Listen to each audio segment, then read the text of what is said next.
The fluorescent lights of the convenience store flickered as Marcus Bennett counted his last $20 bill for the third time. Rent was due in 5 days, his daughter Emma needed new shoes, and the temp agency hadn't called all week. He closed his eyes, whispered a prayer he wasn't sure anyone was listening to, and tucked the bill back into his worn leather wallet. Outside, the November rain hammered against the pavement like 1,000 tiny fists, each drop a reminder that winter was coming and his coat had seen better days. "Daddy, can we get the cookies?" Emma's voice pulled him back. At 7 years old, she still believed her father could do anything, and Marcus would walk through fire before letting her down. He looked at her hopeful face, those brown eyes so much like her mother's, and felt his heart crack a little wider. "Not today, sweetheart. But I promise, when I get my next paycheck, we'll get 2 boxes. Deal?" Emma nodded,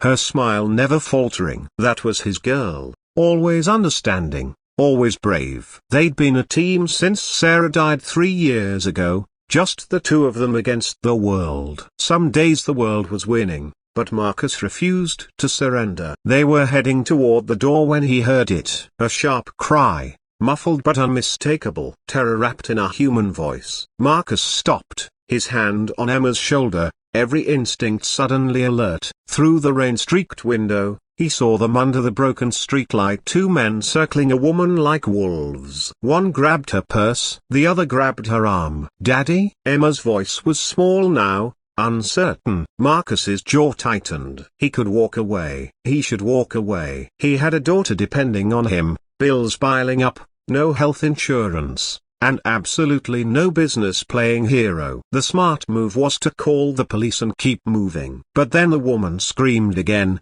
and Marcus saw his late wife's face, remembered every time she'd needed someone to stand up for her, to protect her, to simply care. "Stay right here, Emma. Right here by the counter. Don't move." He looked at the cashier, a tired-looking man in his 60s. "Watch her, please." Before his brain could override his heart, Marcus was through the door and sprinting into the rain.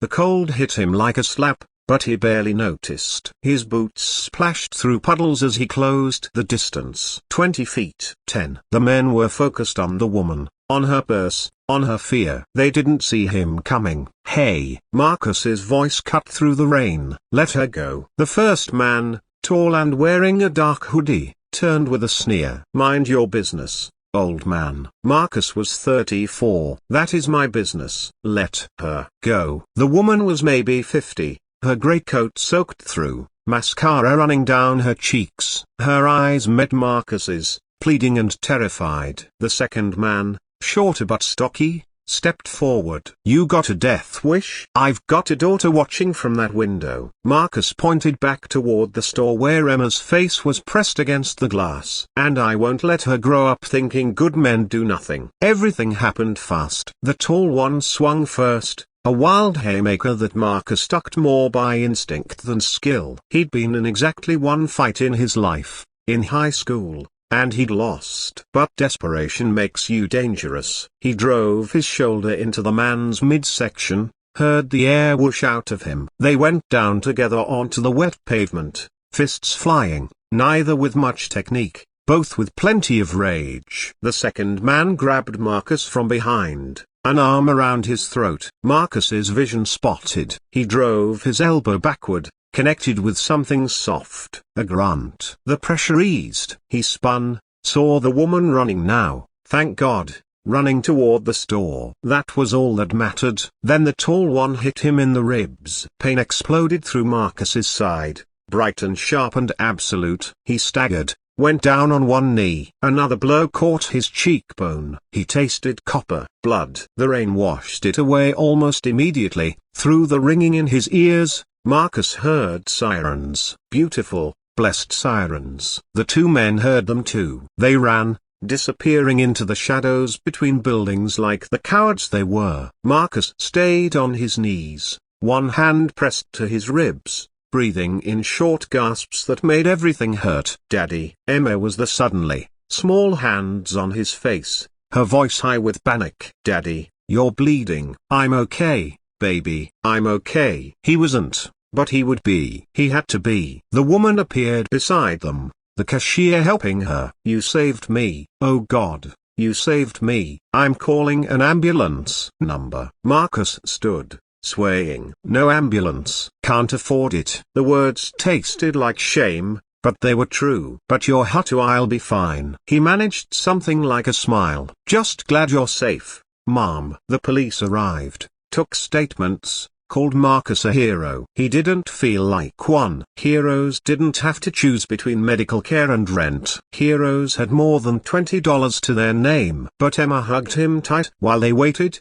and the woman kept saying thank you. And maybe that was enough. The officer gave Marcus his card. "We'll need you to come down to the station tomorrow to look at some photos. These guys match the description of suspects in 3 other robberies. You might have just helped us close multiple cases." Marcus nodded, though moving his head made the world tilt. All he wanted was to get Emma home, put ice on his face, and pretend his ribs weren't screaming. They rode a bus home through streets turning glossy with rain. Emma fell asleep against his shoulder, trusting him completely. Marcus stared out the window at the city lights blurring past and wondered how he'd make it to his construction job tomorrow, if he even still had that job. He'd missed 2 days last week when Emma was sick. Their apartment was on the 3rd floor of a building that had seen better decades. Marcus got Emma into bed, kissed her forehead, and stood in the bathroom looking at his reflection. His right eye was swelling shut, an impressive shade of purple blooming across his cheekbone. His ribs were worse. Each breath was an adventure in pain. He pressed gingerly at his side and winced. Probably cracked. Definitely not something he could fix with ice and wishful thinking, but the emergency room would cost thousands. Thousands he didn't have. So ice and wishful thinking would have to do. He didn't sleep much that night. Pain kept him awake, and worry kept him company. But every time he closed his eyes, he saw that woman's face, saw Emma watching from the window, and knew he'd done the right thing. Even if the right thing hurt like hell. Morning came grey and cold. Marcus got Emma ready for school, made her pancakes from the last of the mix, and walked her to the bus stop even though every step felt like broken glass grinding between his ribs. She kept looking at his face with worried eyes, but he smiled and joked until she smiled back. When he returned to their apartment, there was a man in an expensive suit waiting by his door. Black town car idling at the curb, driver in the front seat. Marcus's first thought was that he was being sued somehow. This was how his luck ran. "Marcus Bennett?" The man extended his hand. "My name is Richard Chen. I'm the CEO of Chen Industries. Do you have a few minutes?" Marcus's brain struggled to process this. Chen Industries? The tech company? That's correct. "May I come in?" Marcus looked at his tiny apartment, at the furniture held together with hope and duct tape, at the life he'd tried so hard to build from nothing. Then he opened the door. Richard Chen didn't sit, just stood in the small living room looking at Marcus with an expression Marcus couldn't quite read. "The woman you helped last night." "That was my mother." The world stopped spinning. "She called me at midnight, crying. Told me a man with kind eyes and a little girl saved her life. Told me he got hurt protecting her and refused medical treatment because he couldn't afford it." Chen's voice was controlled, but emotion leaked through the edges. "My mother is everything to me, Mr. Bennett. She raised me alone after my father died. Worked 3 jobs to put me through college. She's the reason I have everything I have. And you saved her." Marcus didn't know what to say. Anyone would be a number. They wouldn't. "She told me there were people inside that store. People walking past on the street. You were the only one who stopped." Chen pulled an envelope from his jacket. "This isn't payment. You can't pay someone for being a good human being. But I can help make sure that being good doesn't cost you everything." Marcus opened the envelope with shaking hands. There was a check inside. He looked at the number, looked again. $50,000. "I can't accept this." The words came automatically, even as his mind reeled. $50,000. Emma's college fund, new shoes, rent for a year, medical bills paid. "You can. And you will." "My mother insists." Chen smiled. "But there's more. Chen Industries is opening a new community outreach division. We need someone to run it, someone who understands what it means to struggle, to choose between medicine and rent, to be brave when being brave costs everything. Someone who'll see the people we're trying to help as human beings, not statistics. I'd like to offer you that position. $70,000 a year to start, full benefits, and Emma's college education covered whenever she's ready. Marcus sat down hard on the couch, not caring that his ribs shrieked in protest. This wasn't real. Couldn't be real. Things like this didn't happen to people like him. Why? He whispered. Chen sat down across from him. Because character matters. Because kindness matters. Because when everything was on the line, you chose to be the person the world needs more of. That's exactly who I want leading this initiative. He paused. Also, my mother threatened to haunt me if I didn't make this right. And I'm terrified of disappointing her. For the first time since Sarah died, Marcus Bennett cried. Not sad tears, not tired tears, but the kind that come when hope returns after a long, cold absence. Emma would have new shoes. They'd have real home. He could breathe again. There's one condition, Chen added. You have to let me pay for a hospital visit. Those ribs need proper attention. Marcus laughed, then groaned because laughing hurt. Deal. That afternoon, Marcus picked Emma up from school in a taxi.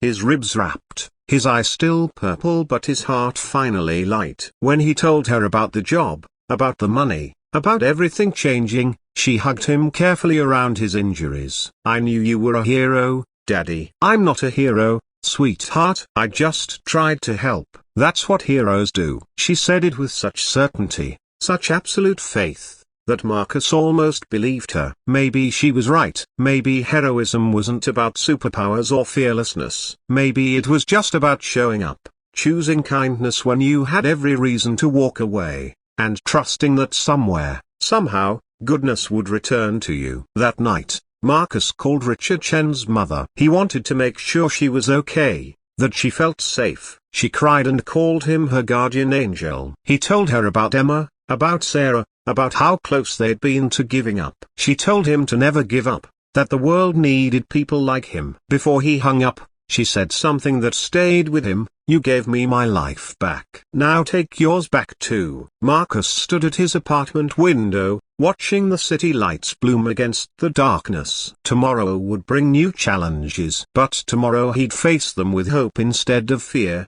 with resources instead of empty pockets. Tomorrow he'd start becoming the man he'd always tried to be, the father Emma deserved. The kind of person who proves that doing the right thing matters. The rain had stopped. Somewhere above the clouds, stars were shining. And in a small apartment on the third floor, a single father held his daughter close and finally believed that everything would be okay.